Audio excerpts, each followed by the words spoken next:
Hello everyone and welcome to The Witcher 3. There's Geralt of Rivia. Fabulous. So I thought I'm not going to do any story of this game, mainly because I haven't got time to do a full playthrough on videos of this game. I've heard that the speedrunners have taken 25 hours to finish it. So I think to put content out on the channel of this full playthrough, we'll be here until after Christmas trying to get it finished. But I'm going to do some videos just to have a look at the game and talk about some of the mechanics and perhaps show some of the side quests and things that you can do as well. So I thought I'd just, for a start, give some of my first impressions and then we'll show a little bit of combat, hopefully. So here is Geralt, and here is the world. Now, it is a very pretty world, but I think the first thing that I'll observe is the fact I wasn't as blown away by the graphics as I expected to be. We've seen lots of footage of it over the weeks and months leading up to its release, and it just sometimes looks a little bit disconnected, like some of these grass tiles and things. They look kind of very, there you go, look, you can see that they are just 2D textures that are wibbling around in the wind. So I'm not, I mean, it's brilliant. I'm not saying it's not graphically beautiful. It is. I mean, look at it. I mean, the colours and the clouds and the sky, it does look very gorgeous, but it wasn't quite as crisp and sharp as I'd anticipated. I understand that there is a patch coming out from CD Projekt Red to address some frame rate issues and also some graphical upgrades and some texture quality upgrades. So we'll see how that pans out. But you know, it is still an incredibly attractive world. And you'll see when we're riding around in a moment just how varied and wonderful it is. It just wasn't quite as in-your-face fantastic as I was expecting. There are some things it does very well indeed. The weather effects are excellent, dynamic weather effects. Sunsets and sunrises are blooming gorgeous, and the lighting effects are amazing. It's just some of the texture qualities are blander than I thought they would be. And having just finished Dragon Age Inquisition, you look at, say, the hinterlands in Dragon Age Inquisition, which, to be fair, are nowhere as big as this area, but they're pretty immense. The graphical quality in that game was much, in my opinion, much better than this. The other thing I'm not so sold on as well is let's just get Geralt to run here. The sprint doesn't look too bad, but his general run, it looks a bit animated, it looks a bit too upright. And a lot of the games I played recently, like the Order 1886, and you know, some things like The Last of Us Remastered, and I've just finished playing Tomb Raider Definitive Edition. They obviously motion captured or more attention to detail being paid in the way they move, so it just looks a bit animated. Once the battle and the combat starts, though, hell yes. Right, so let's get my horse. You have a horse right from the start. His name is Roach. You double tap down on L3 to bring him. Here he is. Hello, boy. And you can upgrade things like saddles and bridles and things on Roach, but we'll talk about that perhaps in another video. I have, on the world map, I have got these, there's lots of question marks on the map, and these are kind of points of interest. And they generally lead to you having a fight with something and discovering treasure or something. So we're going to head for this one so we can see how the combat works, and hopefully I won't make a complete idiot of myself. Combat works, let's go to the inventory. You have, here we come across, this is the inventory screen, and I'll have a look at that in another video. Steel weapons are for use against humans and beasts, and you have silver weapons which are used against necrophages and against spirits and spectres. You'll be able to tell which one to use because the mobs that you're attacking will have a red health bar for a steel weapon and a silver health bar for a silver weapon.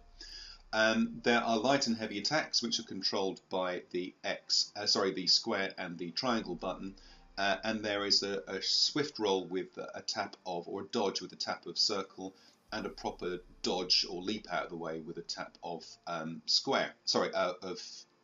X button.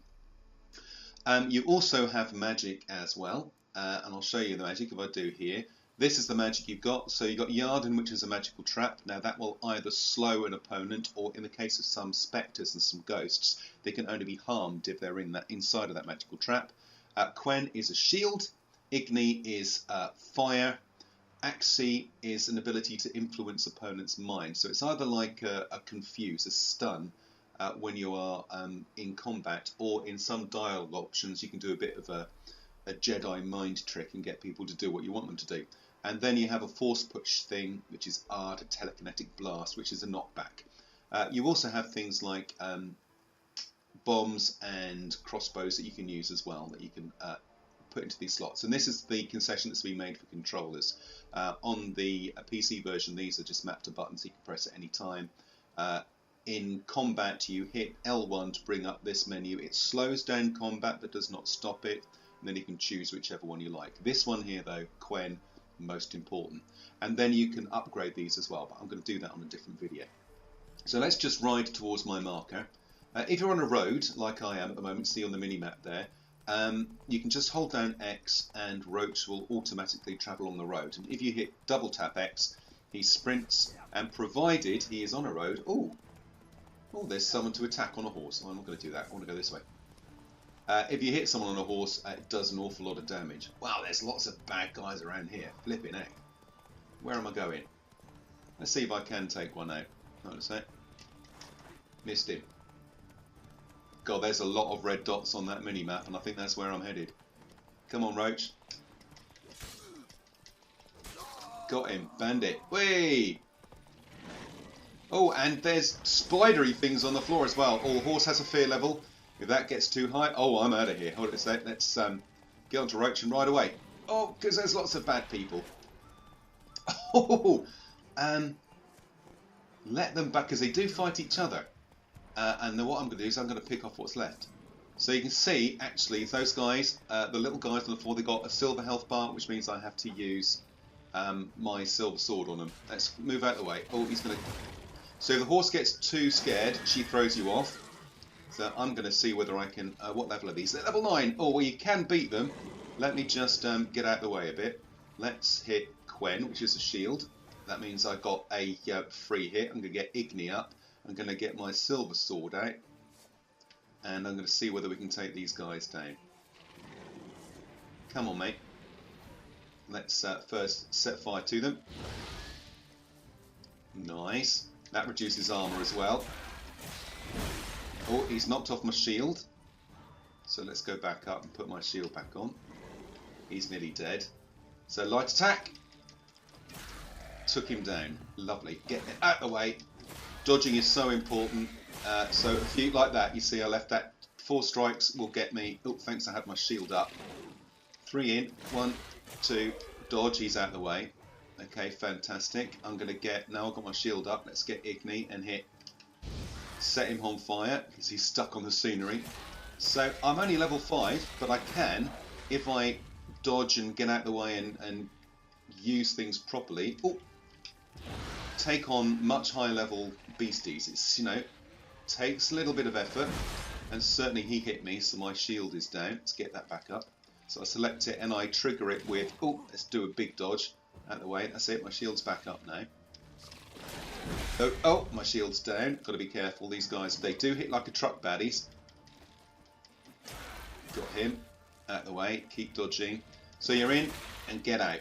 In and out, in and out. Oh, ouch. You see, they hit me. Oh, that took a lot of health. Get my shield back up again. Let's get into these guys. If I run and hit them, I do more damage, and I missed him. Oh, shield down. Lovely. Let's get the shield back up again. Ooh, that's Igni. Here we go. One more. Come on, let's get you bugger. Woohoo! This is fun. Oh no, there's lots of them. There's more of them. Right, that's it. Shield down. Dodge. Dodge, dodge, dodge. Stamina's up. Good. Shield back up again. Got ya. Is that all of them down? There's one left. There's a little active red dot up here. Woohoo! Oh, he's a warrior. Oh, okay. Oh god, he's a big lad. Alright, let's lock on. And let's see if we can... I've got my shield up. Let's just replenish my shield. Because... Oh, my horse is... horse will wade in sometimes and help you out. Ow. Dodge, dodge, dodge, dodge. Shield back up again. Stamina's not up. Got to wait a minute. Stay out of his way. There you go. Shield up. Let's get... see if I can set him on fire. Oh, come here. Fire. Lovely. Stamina's not up yet. He's taken my shield down. Can't set him up. There we go. Did I reach him? Don't know. I think I missed that. Let's get my shield back up. So what you're doing all the time is you... Oh. swapping out. Wait for him to attack. I'm going to get in and get out of the way. God, this is going to be a fun fight. Oh, shield's down. Okay, I'm going to keep. I'm not going to muck about with anything else. I'm going to keep my shield up. It basically gives you one free hit. So provided you keep your shield up, if you get hit once, that's it. Shield's down. Okay, let's get it back up. Here we go. Out of the way. Excellent. Ooh, we're going to take him. We're going to take him. Come on, you bugger. Now, if you do get overconfident like that, thankfully I had my shield up.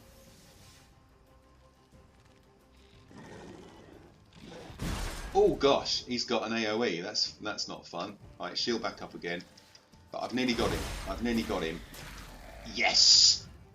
Look at that. I took all of those guys down. And I'm level 5, and they were all level 9. And yeah, loot the heck out of everything. Ooh, and Draga Heart. Yeah. Now, as you can see now on the map, I've got lots of red crosses. That just tells me where loot is. It's fantastic. Oh, well, that was an unexpected bonus of combat. So, ooh, I can actually now upgrade a mutagen. That's great. I can use that in a different video. So you can see the combat is very dynamic, it's very fast, but it's got to be... Oh, blue mutagens. These mutagens are used to upgrade, but I say we will have a look at those in a different video. The whole upgrade system is quite comprehensive and complex. Who else have got to loot? Yeah, loot everything, by the way. And you can sell it or you can use it. You can carry around a huge amount of stuff. Aha! You see, this was where my my marker was. And essentially, in the question marks on the map, so there was a question mark here that I led myself to. That one again, I'll go there next. Leads to something. So we had guarded treasure. So I saw that question mark, and now what I've got is amazing loot. Pounded pearl diagram for a weapon, I think that is. I've got a runestone which buffs armor, alchemy dust, silk, and crowns which can be traded in. Oh, that's money. And pig-hide. So, worth doing. And it drives you. I love this kind of thing, this mechanic in games. With these discoverable areas, if they have a reason for being, because they drive you through the world. Now, this is one of the things I loved about Dragon Age Inquisition, that although the story was there, there were so many distractions and many fun things to get up to. There we go, grab my final piece of loot, bread and blunt axe. But I'm not just attacked by everything. You saw there that I started having a go at those bandits, and look at all their horses. Hello, horsey. I was being followed by all those bandits, but then they wandered into the mix and got attacked by the little spidery things, whatever they were called. And it meant that, you know, I could sit back and let them whittle themselves down a bit and go in. It's fantastic. So this is the kind of way you're going to be. You can see now I've just slowed down as I got that up. It doesn't pause battle completely, so you can't spend an eternity looking for stuff. But it's dynamic, the battle systems, and as you upgrade your abilities with a sword, I mean, I've put points into my quick attacks, so I've upgraded my quick attacks and they now do 25% more damage than they did to begin with. I don't use the big attacks very often. They're slow and dangerous. I've got away so far with getting away with nice quick attacks and then dodging out. But also, if I choose to specialise in light armour, what happens is that if I put some points in the light armour tree, it means that it increases the damage done by my quick attacks. So I'm going to be a very fast, dodgy person. Dodgy, not dodgy isn't a bit dodgy, as in I dodge out of the way and use speed and mobility to hit bad guys rather than armour. So there's you know, lots of options as way you play. You can put all of your points into your spells and just be a kind of a demon sorcerer rather than a guy with a sword. But you know, fencing is my sport. It's the sport I did for years and years and years. So is there any chance to hit someone with a big sword? I will do. So what I thought, actually, I mean, that worked out better than I expected. What I wanted to do was show you some of the combat. And we even got some horse. It's the first time I've had any horseback combat, which didn't work entirely as I'd hoped, but I'm going to have to practice that. And I hope you enjoyed that. That's a really good indication of the type of battles you're going to be getting into. It's not one-on-one very often. It's usually small groups, or in that case, larger groups, and you have to just use a little bit of patience, a little bit of skill, and use all of your abilities to try and manage the battlefield and make sure you are victorious. So thank you very much for watching. As always, happy gaming, and I'll catch you next time. Bye bye for now.